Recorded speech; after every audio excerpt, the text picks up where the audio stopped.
So I'd sit with Paul, 20-25 minutes, have a bit of a chin wag, you know, get the skinny on what was going on around the town and local gossip, and I would buy a bottle of rum very cheaply from Paul. And then my next port of call then was the inspector at the police station, Inspector David. And it was always good to go and see him. He was a tough dude, very fair, very tough, and you know, a lot of people on the island were scared of him. And he didn't, you know, he didn't live on that. He didn't thrive on that. They knew that he was there to keep the peace, and you know, he was a big dude. I think I think Inspector David had been ex-Belizean army or something like that.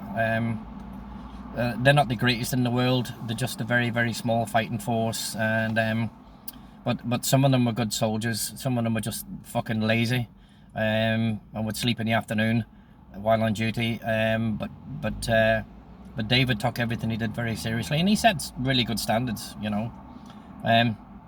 So I'd stop off at the jail.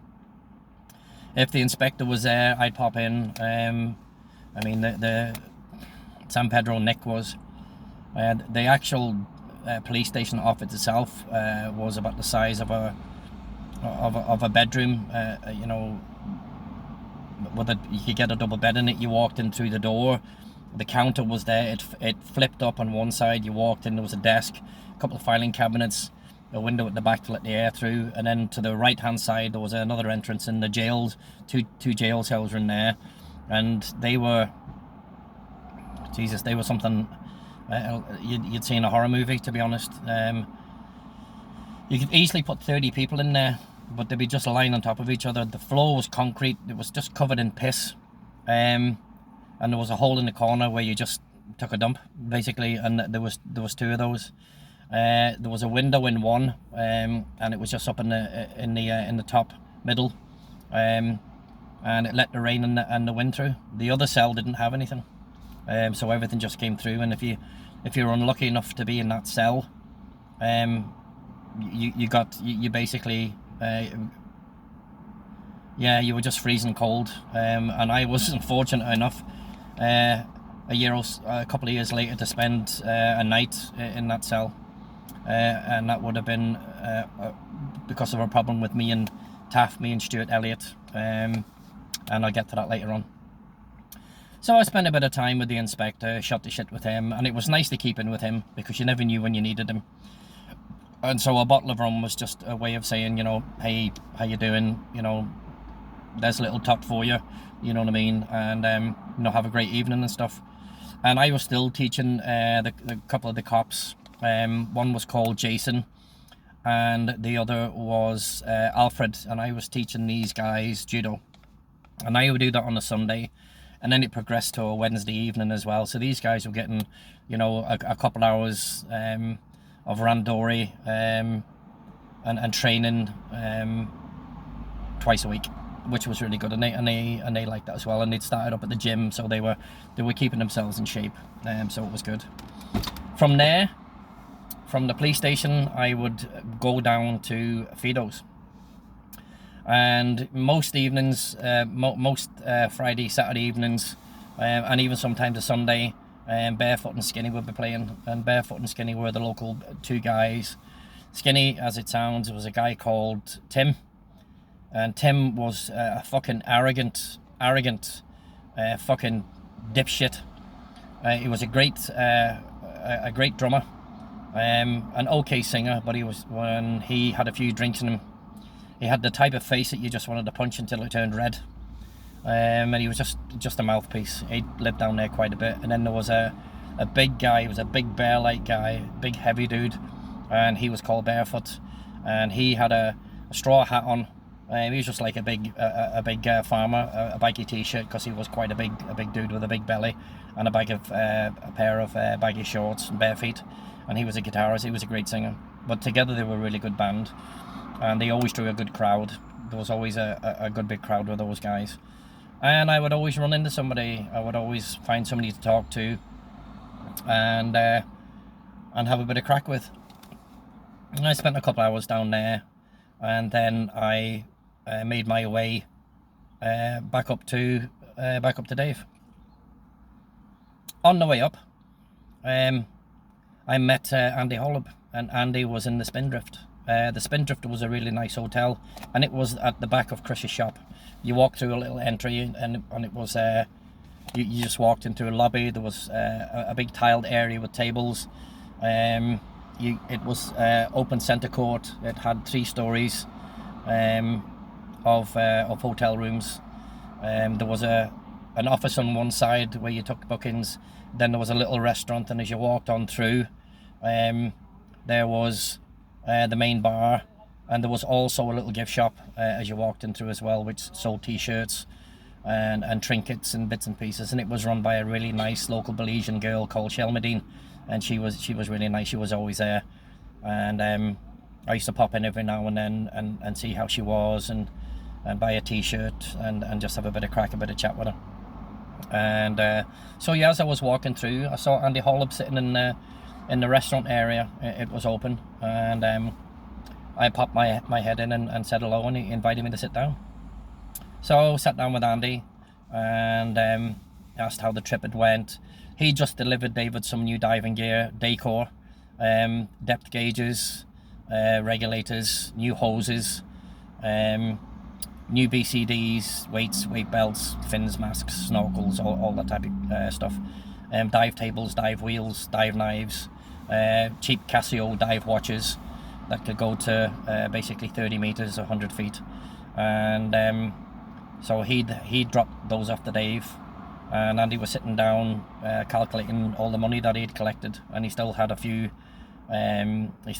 more deliveries to make and collections to make the next day, which was Sunday. So I sat down with Andy, and he invited me to have a cup of coffee with him, which was really nice of him. And he just basically blurted out, he said, would you like to come up to Miami and work for me? And I was kind of taken aback a little bit, and I was like, whoa. The thing with Andy is Andy was like David. It was straight to the point. There was no fucking, blowing smoke up your ass. There was no fucking stroking your ego. There's none of that stuff. Andy just got to the point, which I liked. And he says, he says, I need somebody to help me. He says, I'm getting older. And Andy I would have said he would have been in his 60s at that particular, 60, 65. Big Polish dude. Big American Polish dude. Had been as mentioned previously, had been a fighter pilot in Vietnam, and had been shot down a couple of times. And he was a jet fighter. Andy was one of the guys who basically dropped napalm and went in and strafed whoever was on the ground. And Andy was a very interesting guy. He wasn't a man of too many words. He just said what he said, and that was it. And he just says, I'm getting older, Colin. He said, you're a young, fit, strong, healthy lad. He says, and he says, and I need some help. He says, David was saying you're getting, a bit fed up of being down here. And I just says, I'm tired of all the bullshit, Andy. I said, I'm tired of the backstabbing, tired of the bullshit. I said, I feel like my fucking head is going to pop like a balloon. And he said, come up. He says, come up and work for me. He says, I'll pay you a good wage. And I says, what would I be doing? Andy had his own plane, which had been a drugs plane. It had no seats in the back of it. It only had the pilot seat and co-pilot seat. It had a small door in the floor where the drugs would be dropped out of at low level into the sea or onto land. And the DEA had captured it and impounded it in Miami.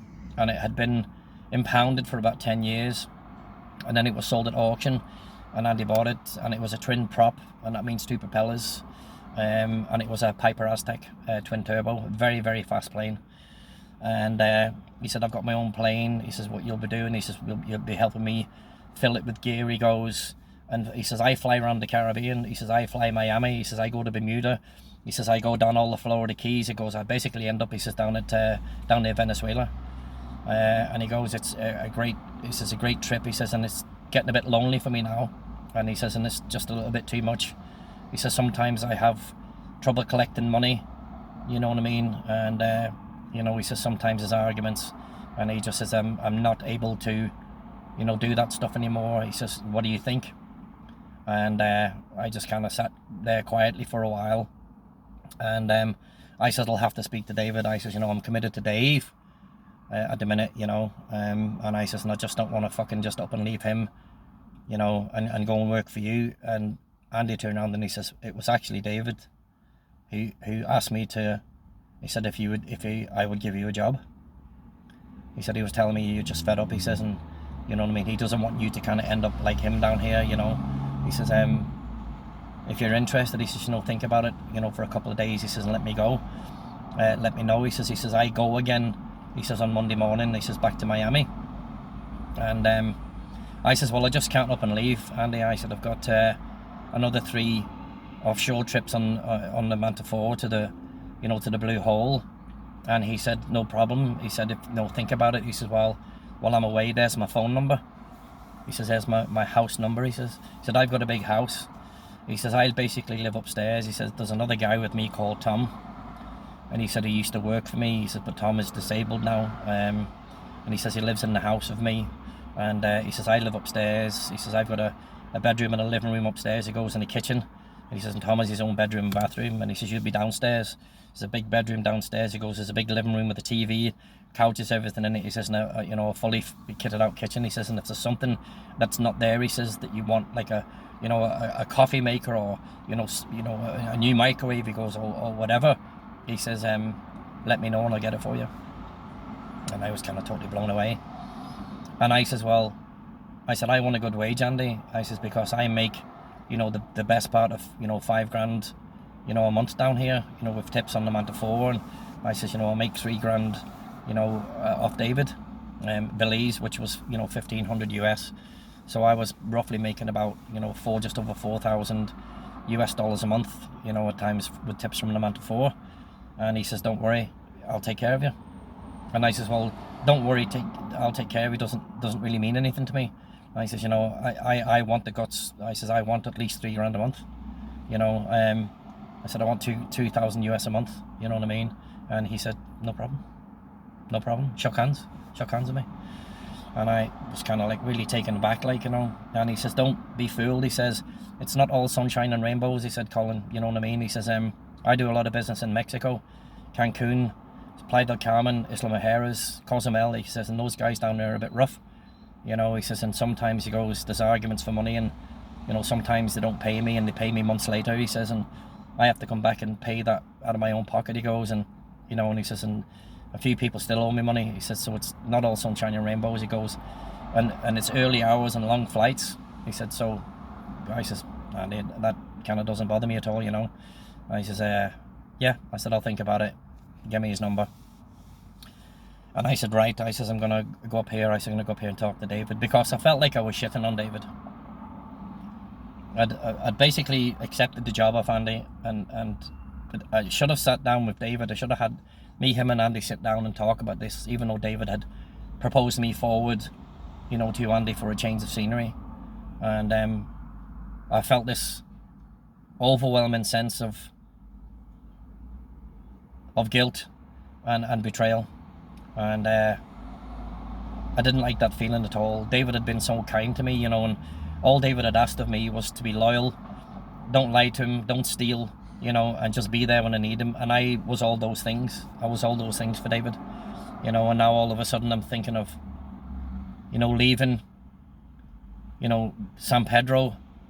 And I never thought that I would have felt that way, because I loved San Pedro, I loved the ocean, I loved island life. I just didn't like the bullshit that came with it. And David was absolutely right. You know, we lived on an island, and sooner or later, all that shit just comes down on your shoulders. And he'd also told me, doesn't matter how big your shoulders are, how you know, how many muscles you have, and, you know, and all this type of stuff. He says, nobody's shoulders are broad enough. He says, to continuously shoulder and carry bullshit.